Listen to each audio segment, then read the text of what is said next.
Buenos días a los presentes, siendo ahora 11:30 de la mañana del día 26 de septiembre del año 2017, el Juzgado Penal Colegiado Supraprovincial de la Ciudad de Huaraz, integrado por los señores jueces Clive Vargas Maguiña, Vilma Salazar Apaza y Óscar Almendrades López, se constituyeron a la sala de audiencias del establecimiento penal de la Ciudad de Huaraz con el fin de continuar con el juicio oral programado en el proceso número 0034-2016.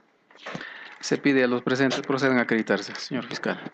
Sí, buenos días, señores jueces.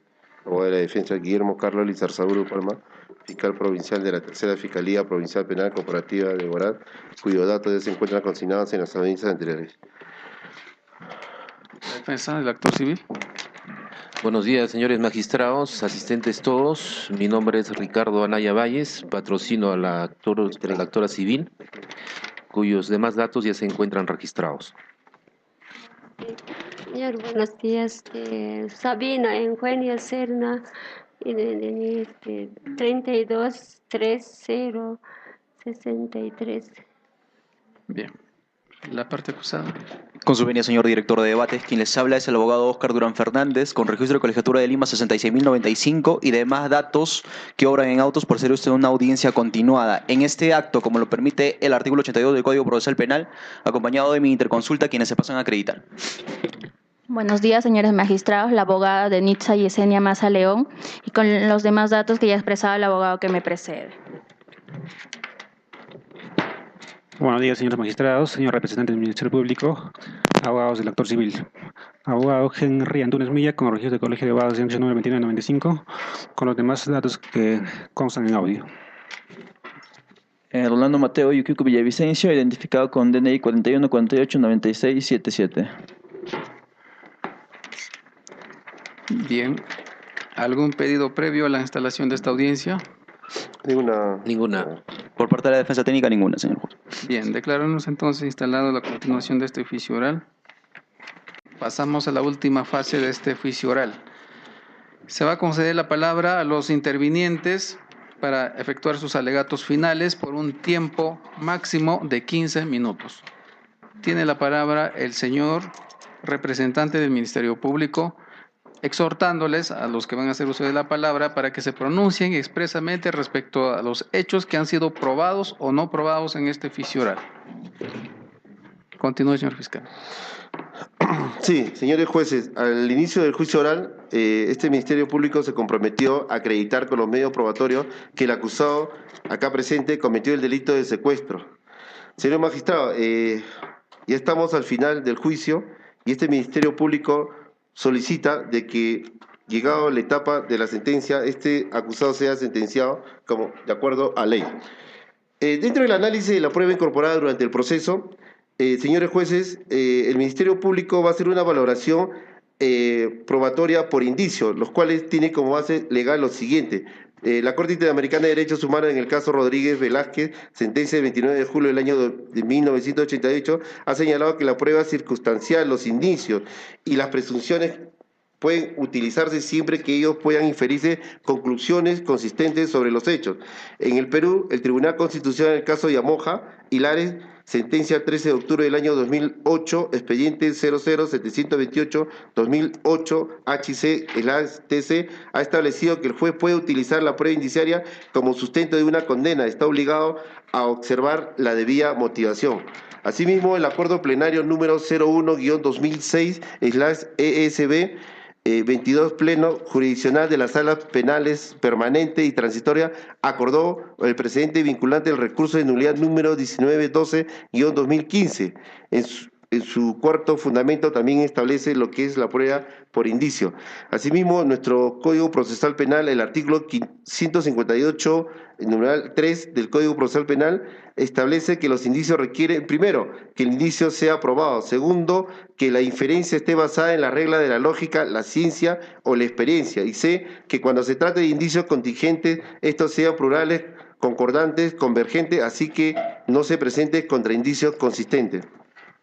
Señor magistrado, los indicios es el dato real, cierto, concreto, indudablemente probado. Los indicios no forman parte del delito que se pretende probar. Los datos o hechos o circunstancias pueden aportar información directa o indirecta sobre la comisión del delito. Aquellos que aportan información de forma indirecta vendrían a ser lo que conocemos con indicios, toda vez que si bien no aportan información sobre los elementos tipo del delito concreto, sí lo hacen sobre los hechos circunstanciales que podrían llevar a inferir razonablemente la existencia de los referidos elementos del tipo y en su caso concreto. Además hay que agregar, señores magistrados, que el indicio no necesariamente, o la prueba por indiciaria o el valor indiciario no es necesariamente introducirlo dentro de la acusación, también se puede hacer dentro de los alegatos de apertura y también durante los alegatos de clausura. En ese estado comienzo a establecer los indicios probatorios. Señores juez, comienzo con el móvil, toda vez que al comienzo del juicio el señor juez ponente realiza la pregunta sobre el móvil y en su oportunidad, después de haberse actuado las pruebas, podemos establecer que efectivamente el móvil o motivo que llevó al acusado a cometer el presente delito. Se aprobó que el día 20 de septiembre del año 2015, el acusado Rolando Mateo Yuyú Villavicencio se encontró con la agraviada Santa Argelia Lirio Serna por las inmediaciones del Parque FAS del barrio San Francisco de la ciudad de Huaraz.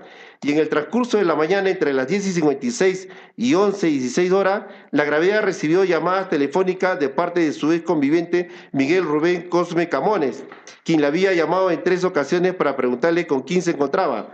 Ante esta situación, el acusado Rolando Mateo Yuyú se acercó al celular de su pareja y le dijo, con su marido, hecho corroborado por el testigo Miguel Rubén Cosme Camones, el día 15 del 6 del 2015, que estuvo presente en esta sala. Asimismo, se refiere que en la llamada realizada a la agraviada, al comienzo habló normal y después fue bajando el tono de voz. ¿Qué significaba eso? A la pregunta de la defensa, dijo como asustada. También manifiesta que en varias oportunidades comía en la casa de la agraviada, se ha quedado a dormir y el día de los hechos había quedado a almorzar conjuntamente con su hijo y la agraviada. Asimismo manifiesta que la agraviada estaba asustada de su pareja Yuyú, porque él era muy insistente y quería comprometerse lo más rápido posible. Asimismo, el acusado también corrobora este hecho en su declaración, que dijo que Miguel Rubén Cosme Camones quería regresar con la agraviada, insistía en regresar a la agraviada. Lo dijo el acusado cuando le tocó declarar en esta sala. Todo esto, señor magistrado, es también reforzado con el indicio que se ve en el pronunciamiento psicológico número 09-2015 DIRINCRI PNP DICRIM, en el punto donde existen en la segunda conclusión, donde dice que la narración que ofrece se extrae un posible conocimiento que pudo haber motivado fuerte exacerbación emotiva causada por la llamada que recibe la víctima del padre de su menor hijo, que en este caso es Miguel Rubén Cosme Camones. Por lo tanto, señores jueces, se puede concluir que el móvil que llevó al acusado a cometer el delito es el móvil pues, de celos que sentía por la expareja de la agraviada. Tenemos también, señores, dentro de los indicios probados, la capacidad del acusado. ¿Cuál es la capacidad para delinquir? A fin de demostrar la capacidad del acusado para cometer el delito investigado, aquí importa considerar específicamente las condenas anteriores del acusado.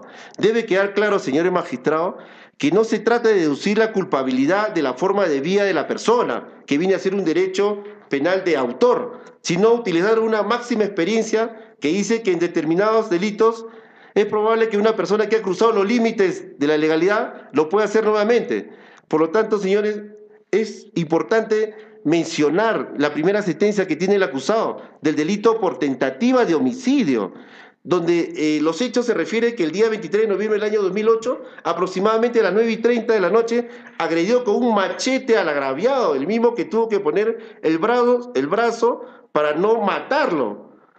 ¿Y por qué? Porque el simple hecho, este agraviado lo había denunciado porque había estado con su hija por un delito de violación sexual a una menor de 16 años. Entonces, es grave esa situación. La segunda sentencia condenatoria al acusado es por el delito de robo agravado, que ingresaron a una casa de 2 personas, acompañados de 4 personas encapuchados, con pasamontaña, y ahí se le infirió lesiones contra uno de los agraviados, donde se le pudo detener, en ese momento se le pudo detener, en este caso, al acusado hoy presente. También dentro de la persona, o dentro de la capacidad de los indicios, el acusado también tenía presente la personalidad del acusado para valorar su capacidad de delinquir. Teníamos el pronunciamiento que ahí se menciona el 09-2016, que en el punto 1 de la conclusión dice: del análisis del contenido de los documentos analizados se prende que Rolando Mateo Yuyú Villavicencio describe como un sujeto de personalidad inestable, tolerante, con fuerte contenido de agresividad, inadecuada capacidad para mantener lazos afectivos sentimentales, tendiente a la manipulación, no se muestra con autenticidad, ausencia de proyecto de vida futura, aunado a patrones de comportamiento antisocial. Y en el punto 4 dice: por las consideraciones expuestas derivadas del análisis de la documentación que aparece en la carpeta fiscal del licenciado, expone comportamiento proclive a desencadenar actos violentos y causar daños a terceros. El comentario con respecto a esto, señor, es que hay que tener en cuenta que la primera sentencia que tuvo, él estuvo con pena condicional. Sin embargo, antes de cumplir la pena condicional, cometió otro delito de robo agravado, que no pasó ni de 3 años. Ahora, con este delito que ha cometido, no pasó ni 5 años, señor. Entonces, es una persona proclive al delito. Otra de las cosas que menciona el Ministerio Público es los indicios concomitantes. ¿Qué son los indicios concomitantes? Son los indicios en la presencia, haber sido la persona vista en compañía de la víctima. Efectivamente, se ha probado que el día 20 de diciembre del año 2015, aproximadamente las 18 horas, el acusado Rolando Mateo Yuyú Villavicencio y la agraviada Santa Guirvacea Lirio Serna fueron vistos en la bocatoma de la sequía del barrio La Merced en la ciudad de Yungay por el testigo Valerio Sante Pacus, quien quiso acercarse a la bocatoma, pero el acusado no le permitió, refiriéndole: váyase, váyase Valerio, el mismo que fue empujado por el acusado. El testigo lo dijo en esta sala. Refirió que la chica estaba pegada a la piedra grande, no le vi la cara, por lo que procede a retirarse a su casa, y aproximadamente a las 7:30 de la noche se cruza con el acusado a la altura, a 150 metros de la bocatoma, en dirección a su casa del acusado.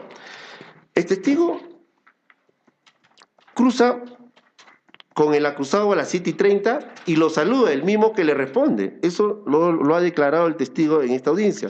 Asimismo, dentro de los indicios concomitantes tenemos también la carta SDI 002-4 del año 2016 y anexo del informe 03 de la ENICRI sobre el análisis del reporte histórico, los teléfonos 970-4506-55, que es el investigado, y el 960-39-4869 de la agraviada, que establece que el día 20 de diciembre del año 2015 recibió la llamada, en este caso la agraviada, a las 19:50, teniendo una duración de 12 minutos. Dicha llamada se ubicó en el centro Ichupuna, Cochapampa, distrito de Yungay, provincia de Yungay, departamento, por lo que el teléfono estaría dentro de la cobertura geográfica de la ciudad de Yungay. El indicio de la oportunidad para delinquir se refiere a las condiciones en las que se encontraba el acusado para poder realizar el delito, de las actas, especialmente del acta de constatación del día 27 de diciembre del año 2015. Se deja constancia que la zona donde fue visto el acusado con la agraviada es una zona desolada, inhóspita, poco transitada, con bosque de carrizales y plantaciones propias de riachuelo. Es un lugar peligroso, con un caudal de agua bastante caudaloso. No hay un alumbrado público y el ruido del agua es bastante fuerte. Dentro de los indicios también tenemos indicios subsiguientes. ¿Cuáles son estos indicios subsiguientes? Son los que se encuentran con posterioridad a la comisión del delito. Se trata de los indicios de actitud sospechosa. ¿Cuáles son estos indicios en el presente caso? Tenemos que con fecha 26 de diciembre del año 2015, el acusado busca al testigo Valerio en su centro de trabajo. ¿Para qué lo busca? Para cambiar su tema, dice. Valerio, no he sido, cambia tu tema, ya me jodí. Hasta en la pared se golpea. Eso lo magistrado por el testigo de esta sala. En ese momento llega el señor Oropesa, quien le dice que por qué estaba ahí, si yo le dije que me espere en la comisaría. Y en ese momento se levanta el acta correspondiente. Si bien no se tomó en cuenta, señor magistrado, la declaración del acusado por una falta de formalidad, que falta la firma del abogado, que no está el fiscal, pero señor, esos documentos donde el acusado declara el día 23 de diciembre de 2015, 27 de diciembre de 2015 y 24 de febrero, son respuestas contradictorias. Si bien no están las formalidades, pero es un aspecto importante para el aspecto criminalístico.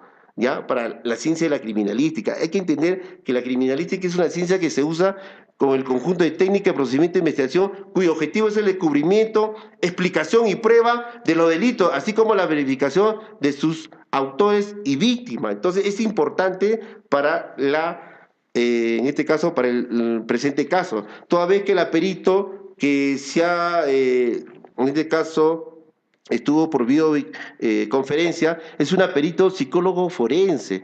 Dentro de la psicología forense, la criminalística tiene varias ramas, y una de esas es la psicología forense, la que consiste en emitir análisis interpretativos psicológicos sobre hechos y situaciones específicas, en suicidio, fallecimiento, autopsia psicológica. Lo dijo la perito, dijo que sí se podía hacer análisis psicológicos en documentos, y lo hacen todos los días, para diferentes casos. Sin embargo, la defensa lo quiso desacreditar. Pero, señores magistrados, yo quiero que ustedes lo tomen en consideración al momento de resolver el presente caso. Asimismo, dentro de los indicios subsiguientes tenemos el acta de constatación y recorrido del día 28 de diciembre de 2015, donde el acusado en el punto segundo dice: continuando hasta llegar a la carretera Yungay-Caraz, cruza por la vía hacia el lado izquierdo, continuando su caminata hasta llegar al desvío tipo Ramba que ingresa al barrio de La Merced, observándose que en la parte superior del portón del restaurante Alpamayo existe una cámara de videovigilancia. En el acta fiscal de octubre del año 2016, el acusado indica, ¿qué indica? Dice que se quedó en el internet hasta las 7:30 y se retiró a su domicilio llegó a su domicilio hasta las 8 de la noche. Llamó de su celular a la agraviada. Sin embargo, señores magistrados, hemos podido visualizar el video de las 7:30 hasta las 20 horas, y en ningún momento, en este caso el acusado ha pasado por la parte frontal del restaurante Alpamayo, en ningún momento, por lo que se demuestra pues que sigue mintiendo el acusado. Ahora, con respecto a la inferencia lógica máxima, en este caso, tenemos que la última persona que fue vista con el agraviado fue el acusado, que fue el día 20 de diciembre. El acusado miente sobre su segundo encuentro con el testigo Valerio, que es aproximadamente a las 7:30. Como ya se ha demostrado en este caso, en lo que ya refirió el Ministerio Público, en ningún momento en el video el acusado pasa por esa hora, por ese lugar. Señores magistrados, con fecha 26 de diciembre el acusado busca al testigo para cambiar su versión. La pregunta es, ¿por qué lo busca? Si no ha cometido ni un delito, ¿por qué busca al testigo que cambiar su versión? La persona que no ha cometido ni un delito afronta y simplemente dice la verdad. Entonces, hay una inferencia lógica de la máxima experiencia. Ahora, dentro de la capacidad para delinquir, que ya lo dijimos que tiene antecedentes, señor magistrado, hay que ver que el acusado pues, es proclive de cometer delito. Entonces, por la máxima experiencia, ya lo dije, ha sido delitos que ha cometido pues escaladamente, prácticamente ni una diferencia de 3 años. Con respecto al pronunciamiento psicológico, también señala, en este caso el 09-2016, describe también como una persona inestable, tolerante, con fuerte contenido de realidad, y también dice, expone comportamiento proclive a desencadenar actos violentos y causar daños terceros. Hay que tener en cuenta que la perito forense también ha analizado los antecedentes, en este caso las declaraciones, y también la pericia psicológica 009402-PSC de fecha 13 de enero del año, que se le tomó en el Instituto de Medicina Legal, ella también lo ha tomado. ¿Y qué dice en su conclusión de la pericia que dijo la perito forense? El enunciado expone comportamiento proclive a desencadenar actos violentos y causar daños a terceros. Como ya se mencionó, los antecedentes que tiene el acusado son de actos violentos, no son ni siquiera de un hurto, ni siquiera de una profesión, son actos violentos. Entonces, lo declarado por el acusado, también hay que tener en cuenta que él dice que embarcó a la agraviada en el paradero en el paradero de Yungay, se desbarata, pues, en este caso, con los informes que ya hizo el análisis de la policía, que efectivamente la agraviada estuvo en el lugar en Yungay a más de las 19 horas, ¿no? Señores magistrados, tengo también los indicios contingentes que hace referencia al artículo 150, que son plurales, efectivamente. Todos los indicios que el Ministerio Público ha desarrollado son plurales. Y llegamos a establecer que efectivamente, pues, que son concordantes toda vez que se entrelazan entre uno y otro, que se ha mencionado. Y lo que se corrobora y se confirma comercialmente. Todas inferencias ya reunidas conduce a una misma conclusión. ¿Cuál es la conclusión? Es que el acusado cometió el delito de secuestro. Ahora, no se ha podido encontrar, como dice la parte de la defensa, que no hay soga, no hay grillete, no hay el lugar donde estuvo restringida su libertad. Claro, es que lo que tenemos, pues, tenemos a un acusado que es proclive para cometer el delito, ha estado en el penal, conoce las habilidades, sabe cómo borrar una huella para que no sea identificado por la policía y por la fiscalía. Entonces, eso también hay que tener en cuenta. Ahora, llegado el momento, la defensa dirá, no, de acuerdo al recurso de nulidad número 2412-2015, de la Corte Suprema de Justicia, donde la libertad sobre la actividad objetiva de los elementos debe ser la afectación, el enclaustramiento o confinación del agraviado, los medios comisivos, la violencia. Claro, todo eso son para probar el tipo penal, pero como ya lo dije hace un momento, estos son indicios que de una u otra forma no va a probar el tipo penal, sino con estos indicios que se van a volar vamos a llegar que efectivamente el acusado cometió este delito. Por tanto, este Ministerio Público solicita de que se le imponga la pena de 35 años de pena privativa de libertad al acusado. Gracias. Eso es todo. Palabra al señor abogado del acusado, por el término también.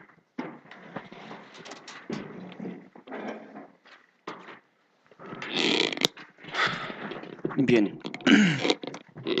Con su venia, señores magistrados, a mi turno voy a explicar y voy a tratar de dilucidar lo que el Ministerio Público nos ha traído, una débil imputación, una acusación irresponsable. El contexto que hoy nos convoca a esta audiencia es para justiciar y pronunciarnos con respecto de una libertad de una persona que, si bien es cierto, el Ministerio Público no ha podido establecer lugar, fecha, modo, circunstancias y elementos típicos que hoy debieron haberse ventilado o durante todo este proceso debió habernoslo demostrado, y no lo ha hecho. Por otro lado, estamos discutiendo también, señores magistrados, la libertad de mi patrocinado. Yo debería decir, señores magistrados, jura novit curia, y esperar la absolución de mi patrocinado. Sin embargo, me veo en la imperiosa necesidad de hacer una defensa minuciosa al respecto de lo que el Ministerio Público nos ha venido hoy a relatar. De la lectura que ha hecho el Ministerio Público de sus alegatos, que ha vulnerado el principio de realidad. No hemos escuchado, no se ha tenido en claro qué es lo que viene a acusar el Ministerio Público. ¿El Ministerio Público viene a acusar secuestro o viene a acusar homicidio? Porque son dos situaciones. La imputación es una cosa. Y sus conclusiones y sus alegatos, y hasta dónde encamina, según el Ministerio Público, sus indicios son hacia el delito de homicidio. Y eso evidentemente forma parte de su imputación inicial. Porque la imputación inicial del Ministerio Público fue secuestro y alternativamente homicidio. Y hasta la fecha sigue persistente en eso. No tiene claro el Ministerio Público qué es lo que viene a imputar o por cuál de los elementos viene aquí a pretender una condena.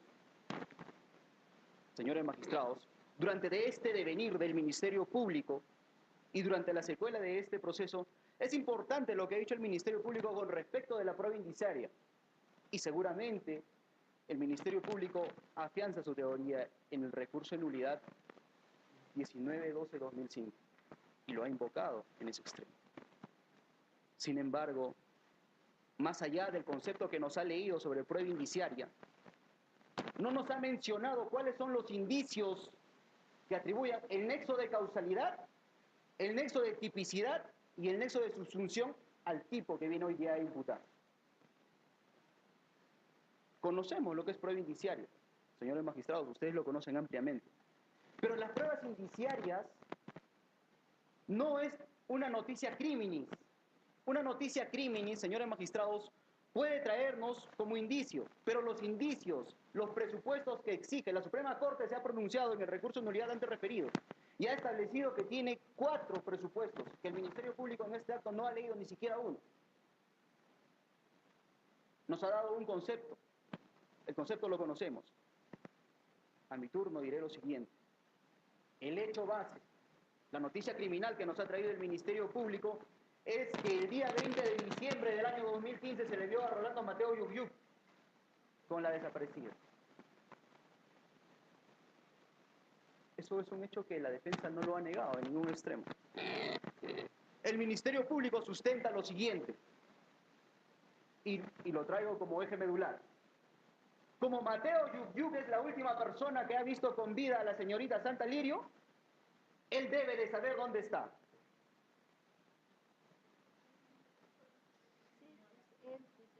Señores magistrados, solicito por favor pongan respeto. Señores familiares de la autoridad con el público, por favor, se les va a exhortar que mantengan el silencio. De lo contrario, si que van a interrumpir nuevamente los alegatos del señor abogado, se les va a retirar de esta sala de audiencias. Por favor, se les pide que se mantengan en silencio para concluir con este juicio. Continúe, doctor, disculpe. Muchas gracias, señor director de debates. Decíamos, el Ministerio Público trae como indicio el hecho del 20 de diciembre. Pero el hecho del 20 de diciembre, señores magistrados, no viene a ser un indicio para una comisión delictiva. Segundo presupuesto de la casación que ha utilizado el Ministerio Público, de recurso de nulidad, perdón. Dice, deben ser plurales o excepcionalmente únicos, pero de singular fuerza acreditativa. ¿Qué es lo que acreditó el Ministerio Público? Que estaba el día 20 de diciembre, pero el estar con una persona antes de que desaparezca, que es lo que nos viene a traer el Ministerio Público, hace responsable de un hecho típico, hace responsable de una pena, o porque yo fui la única persona que lo vio con vida, se le debe de condenar, se le debe de sentenciar. Tercer presupuesto. Deben tener elementos concomitantes. En un momento el Ministerio Público nos dice, ha quedado acreditado que se encontró en el Parque FAP. Y ha quedado acreditado, señores magistrados, no ha quedado acreditado. Es la teoría que trae el Ministerio Público.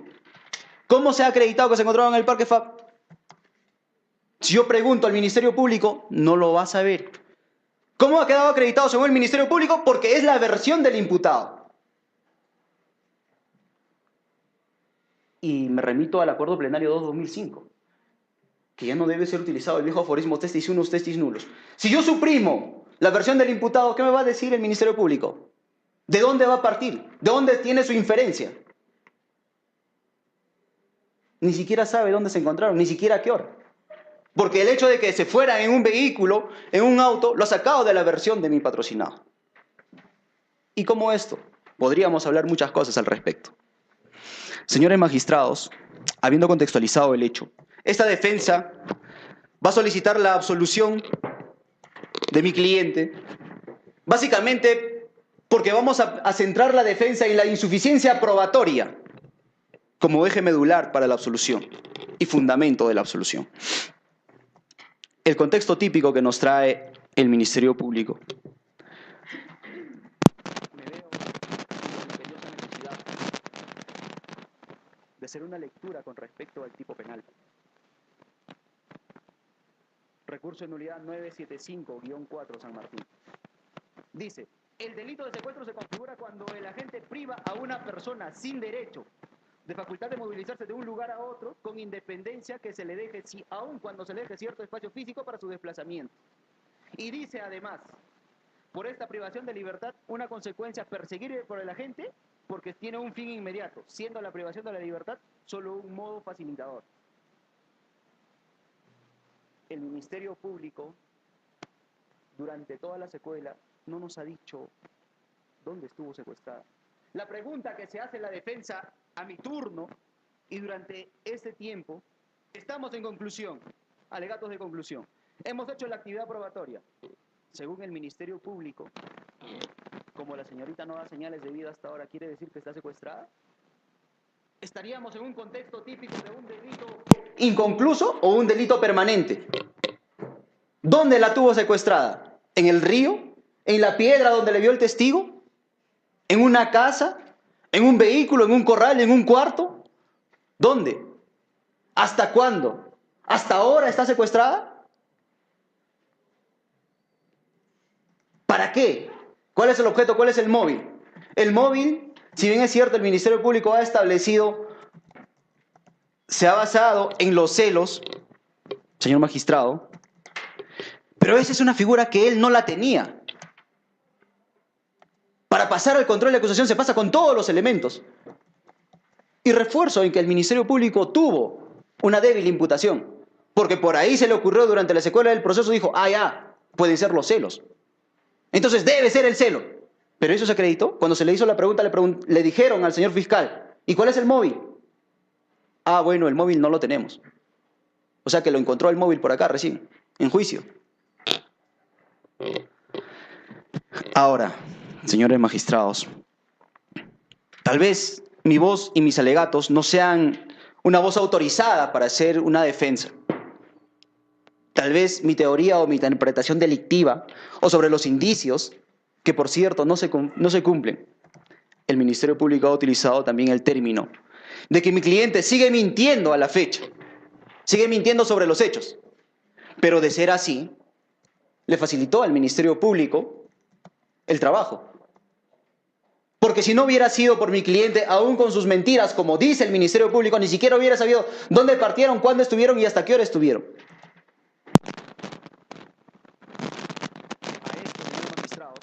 A la luz del recurso de nulidad 152-2015 Junín, dice lo siguiente: que el encausado mienta para excluir toda sospecha en su contra no es un indicio necesario, o mejor dicho, grave y suficiente de que cometió el delito imputado. El indicio de mala justificación siempre es de carácter contingente. Al respecto, ni una sola prueba, ni un solo párrafo, ni una sola lectura nos ha dado el Ministerio Público para desvirtuar esa tesis.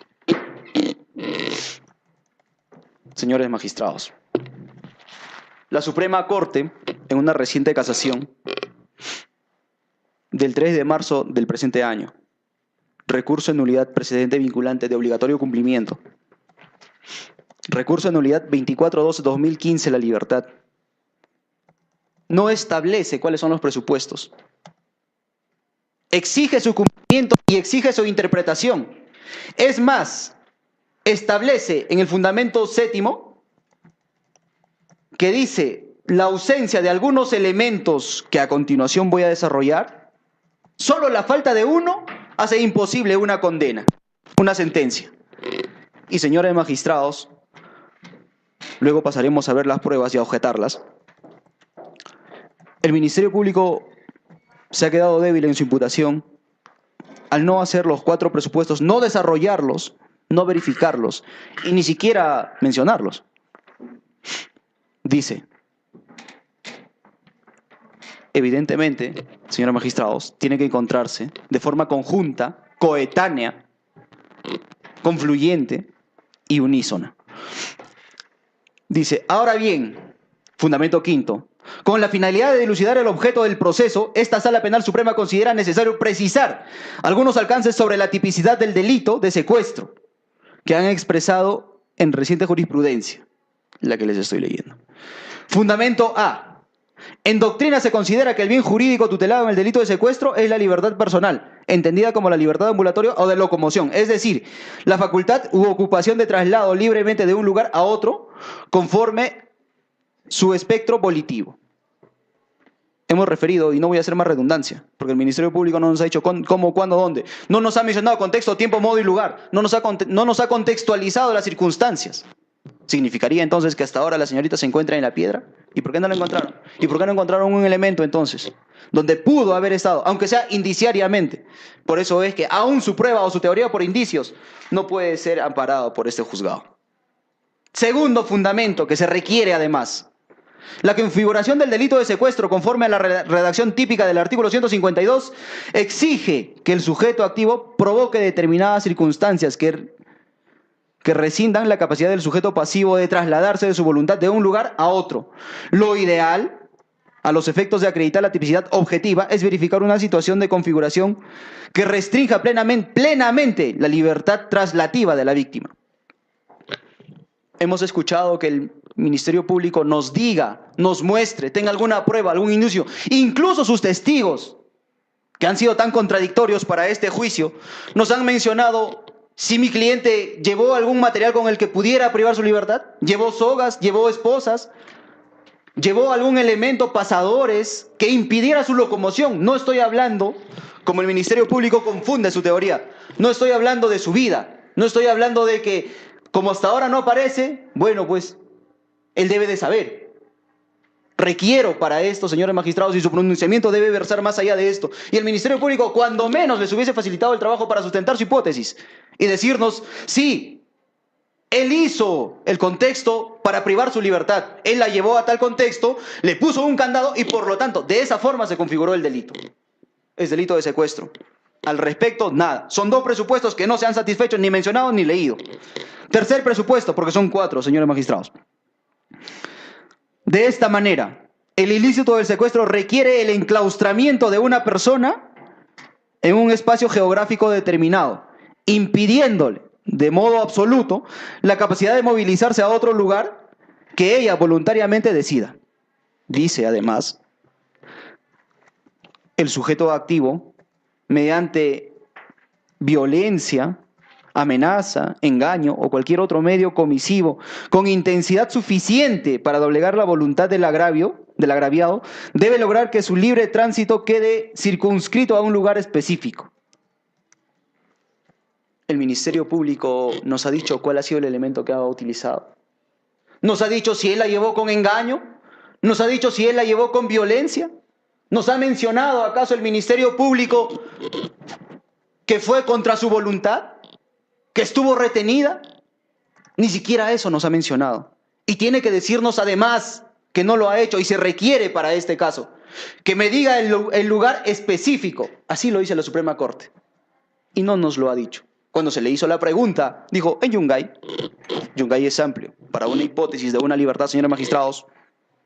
Por último, dice, lo medular entonces será que la libertad ambulatoria de una persona quede enmarcada en un espacio geográfico determinado. Y no me dirá el Ministerio Público en Yungay. No me dirá en la Boca Toma donde se le vio. Por último, señores magistrados, el último fundamento. La característica fundamental del delito de secuestro es que el sujeto pasivo no pueda a su arbitrio desplazarse más allá de los controles. Es evidente que tal situación solo ocurrirá cuando entre él y el mundo exterior se interponga unos límites o barreras infranqueables que restringen plenamente su voluntad de desplazamiento. Tendría que ser además un elemento idóneo. No cualquier elemento constituye una prueba suficiente. No cualquier elemento, no cualquier amenaza requiere una doblegación o se traduce como una doblegación de voluntad.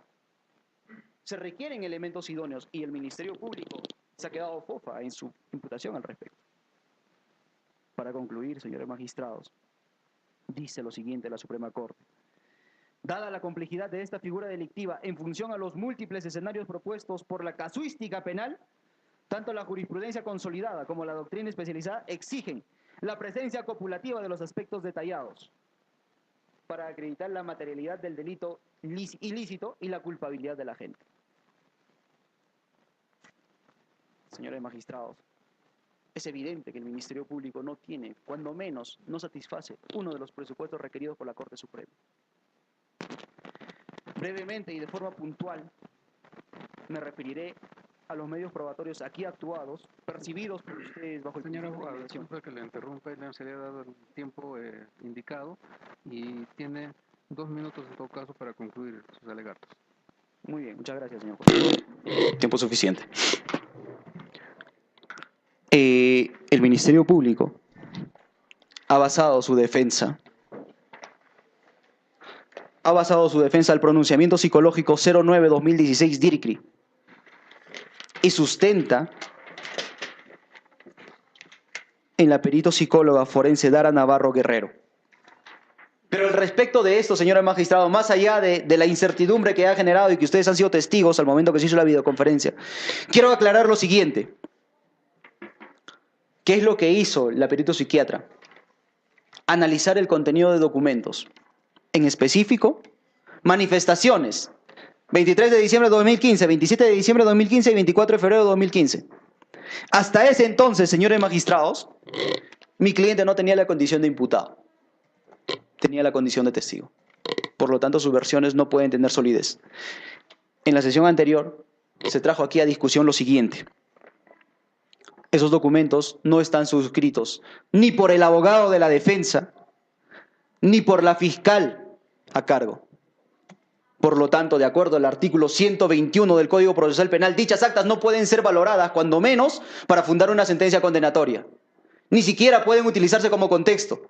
Y la pregunta que se hace a la defensa técnica al respecto de este pronunciamiento, que no es un peritaje, dejo en claro, señores magistrados, es, ¿se le puede sacar la conducta a un documento?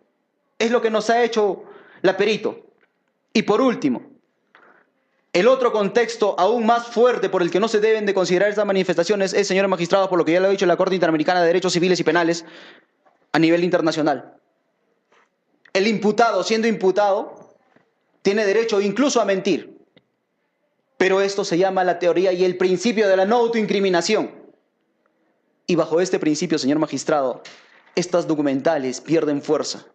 Y el pronunciamiento psicológico, que es el único elemento que tiene el Ministerio Público, no tiene validez. En el minuto que me queda, señores magistrados, Valerio Sánchez Pacush, el testigo que dio inicio a esta imputación.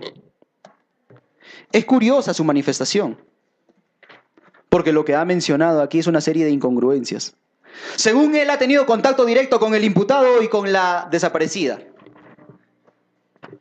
Pero cuando se le preguntó en este juicio y se le preguntó en esta sala qué color de ropa tenía la víctima, dijo lo siguiente, que ella estaba de todo azulino. Fue su respuesta.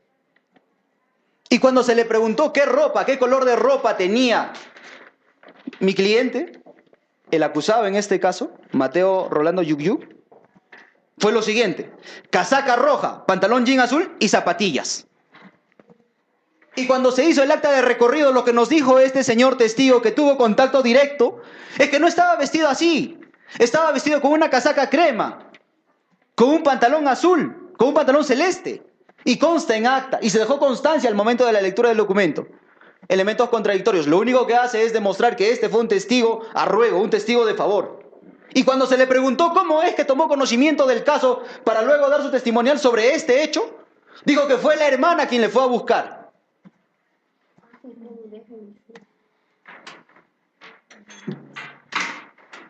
Está plasmado en acta, señor magistrado.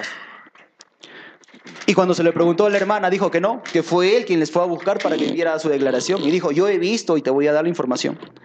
Entre estas y otras importantes contradicciones, señores magistrados, que ustedes verán, tenemos también el informe policial, donde se evidencia lo siguiente. Que el móvil...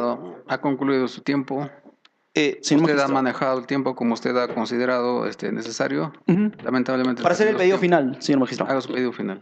Por lo tanto, señor magistrado, en este unísono de ideas, habiendo acreditado la inocencia de mi patrocinado en todos los extremos, habiendo acreditado la inexistencia de un concurso típico que haga posible una condena, solicito que mi cliente sea absuelto de los cargos imputados por el Ministerio Público.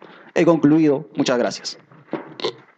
Bien, se da por concluido el juicio oral.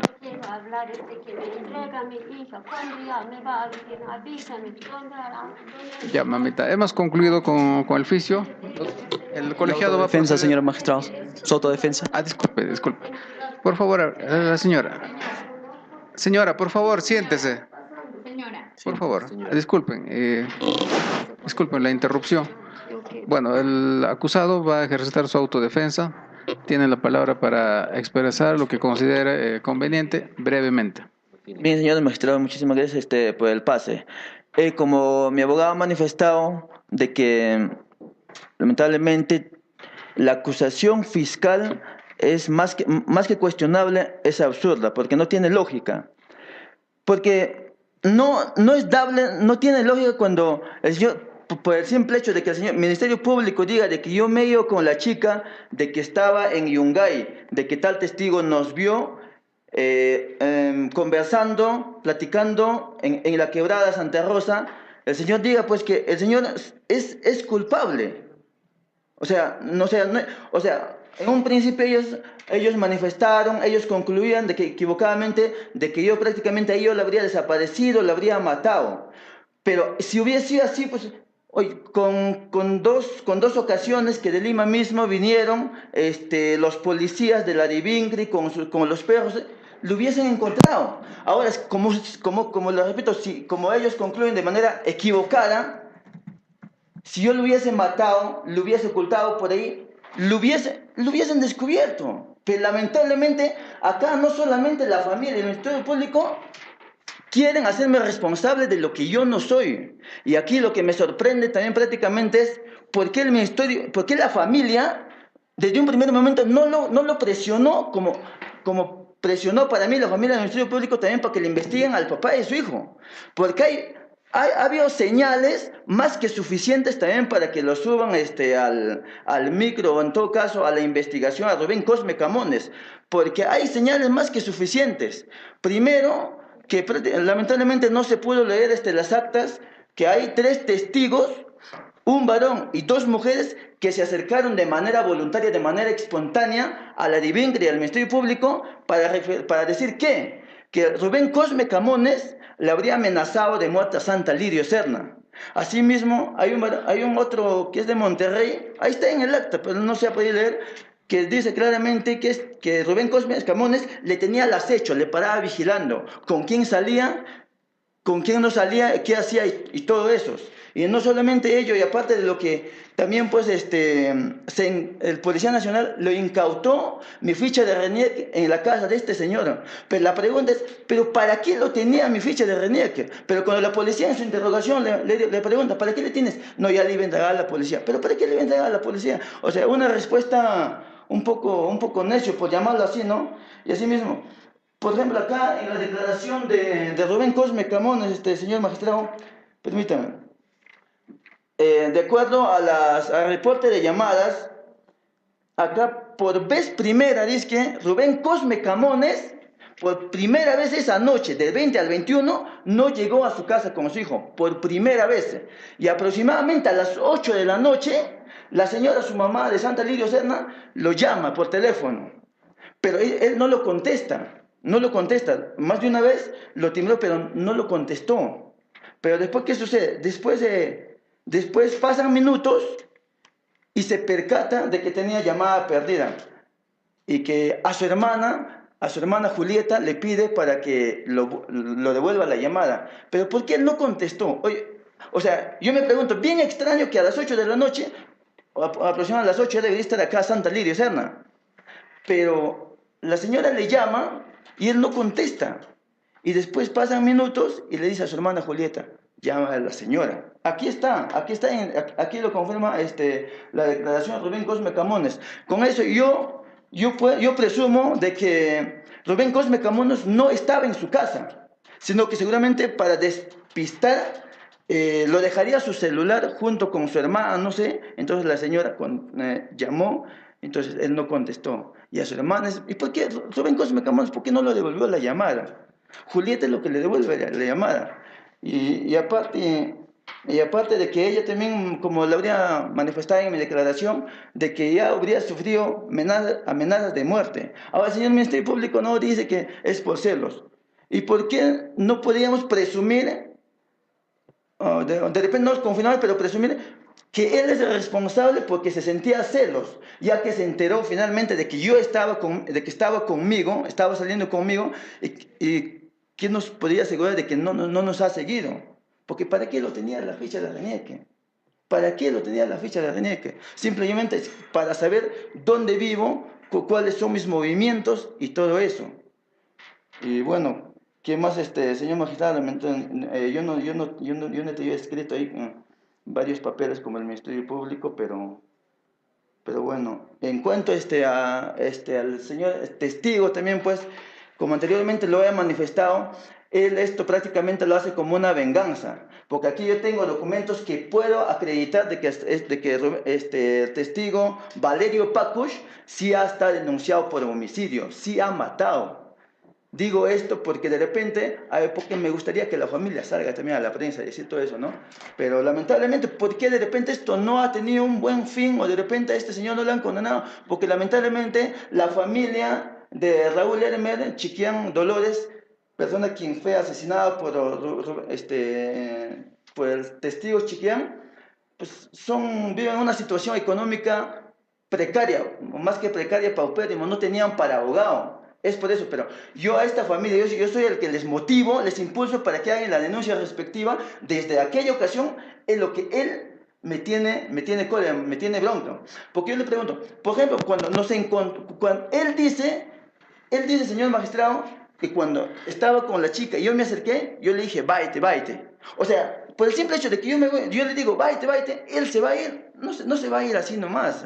O sea, a todos los presentes yo les pregunto, si ellos están viniendo a reducir el agua, el volumen del agua que está entrando para su chacra, para su casa, vienen y me dicen, oye, y entonces están entrando por el camino por donde yo estoy, y que vengan pues, y que vengan y yo les diga, ya sabes, váyate, se van a quedar así, ya, o sea, caballerosamente, ¿se va a retirar el señor? No lo va a hacer, lógicamente va a discrepar, en todo caso me puede hacer la bronca, ¿no es cierto? Pero no, pues en este caso el señor miente cuando le digo, váyate. Yo lo que le dije prácticamente es, no te preocupes, yo me voy a encargar de reducir el volumen del agua. Pero lo haces, entonces él se retiró voluntariamente. Ahora, como también lo he manifestado en su momento, ahora si ese momento hubiese habido una conducta sospechosa, una mala conducta, de repente que yo lo hubiera estado agrediendo física, verbalmente, obviamente pues que el senador que estaba uniformado, que estaba en actividad, hubiese intervenido, o viceversa, la chica misma hubiera dicho, oiga, mire señora, acá yo creo que me quiere agredir, hubiese pedido ayuda, cosa que eso es completamente falso. Lo que pasa es que acá el Ministerio Público, lamentablemente, pues, no está cumpliendo a cabalidad sus funciones, porque el Código Procesal Penal dice claramente de que el Ministerio Público debe, su función es, Bueno, señor perseguir acusado, el delito, más no a un ya se le ha concedido el Gracias, tiempo señor. suficiente para su autodefensa. Se le ha escuchado también atentamente. Gracias. Bien, se concluye entonces con ello este juicio oral y se procede a señalar fecha para la expedición de la sentencia dentro del término que establece la ley.